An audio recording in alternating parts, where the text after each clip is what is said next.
E aí, família, tudo bem na paz? Que Deus abençoe você em nome de Jesus.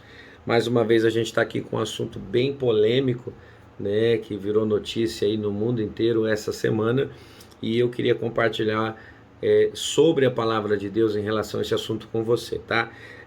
O tema é o aborto, e a gente vai falar disso porque o Senado da Argentina aprovou nessa quarta-feira, dia 30, um projeto de lei para legalizar o aborto. Esse projeto já tinha sido aprovado na Câmara e agora também foi aprovado no Senado, tá? E o que esse projeto na Argentina permite? Ele permite o aborto até a 14ª semana ou 3 meses e meio de vida do feto, tá?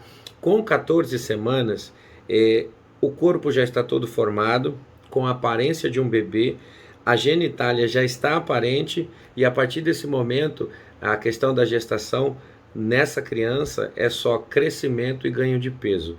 Olhando para isso, a gente olha a regra que se havia antes, também essa regra que existe no Brasil. O aborto ele só era permitido a partir do momento da violência sexual ou por uma má formação, né, do bebê que estava ali sendo gerado no ventre da mãe. Só que agora, sem nenhum tipo de argumento de violência ou de má formação, a mãe ela vai ter o direito de abortar essa criança, né, quando ela quiser até a 14ª semana. Então a gente olha e vê que em questão de vida, a vida já está formada, a criança já está feita, não existe nada mais que se acrescentar a não ser crescimento e ganho de peso. Então a gente já percebe que a formação ela já ocorreu. Os vídeos e as notícias mostram de uma maneira bem terrível a alegria que se tomou conta das pessoas que estavam ali, principalmente ativistas, né, a respeito da questão de se tirar a vida. Eu confesso para vocês que, olhando a palavra de Deus, não é isso que eu penso. Eu separei 3 versículos aqui para a gente ter um entendimento e uma compreensão das coisas.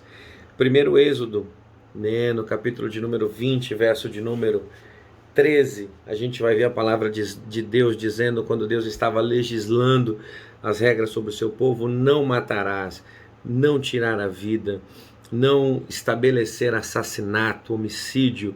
A gente percebe que não é do agrado de Deus com que a vida de alguém seja tirada sem propósito, sem motivo, ou pelo contrário, não existe motivo para que uma vida seja tirada.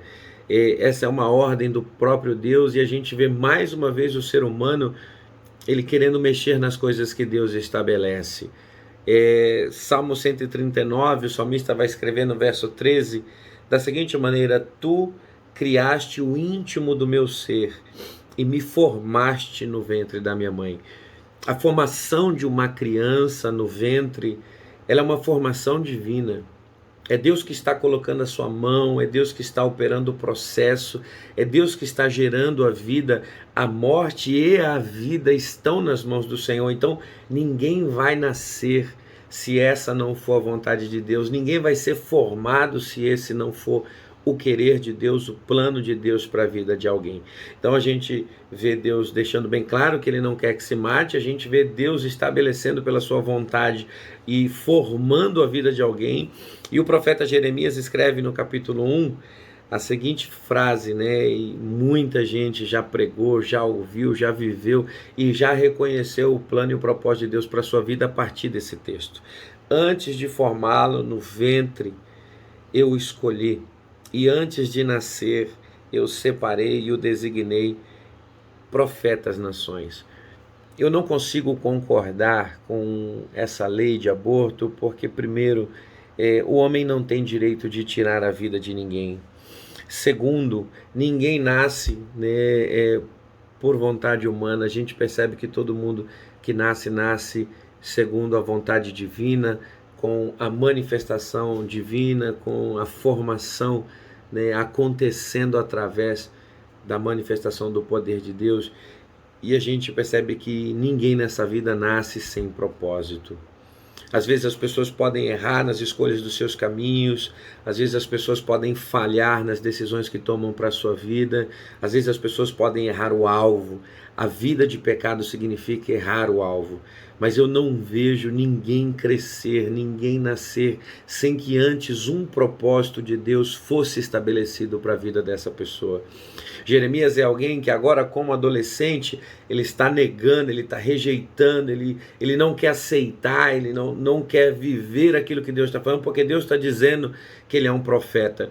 E quando Jeremias apresenta todas as suas desculpas e cria todos os seus argumentos para dizer que ele é uma criança, que ele não sabe falar, que ele não pode, Deus vira para ele e fala: olha, antes de você se formar no ventre da sua mãe, eu te conheci, e lá mesmo eu designei, eu estabeleci um propósito para a sua vida.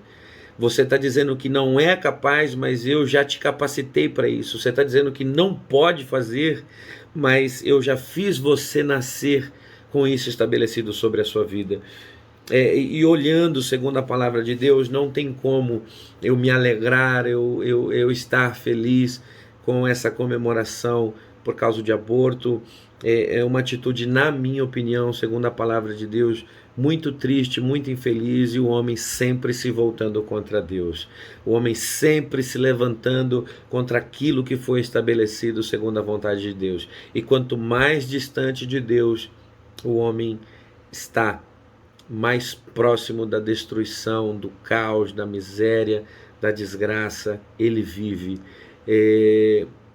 Se você acredita que a palavra de Deus é verdade, se você entende que a palavra de Deus é verdade, não seja a favor de algo assim, não consiga concordar com algo dessa maneira. Apresente a Deus em oração para que projetos dessa magnitude eles venham a cair por terra, porque eu tenho certeza que Deus é poderoso para reverter qualquer história. Que Deus te abençoe, fica com Deus, fica na paz.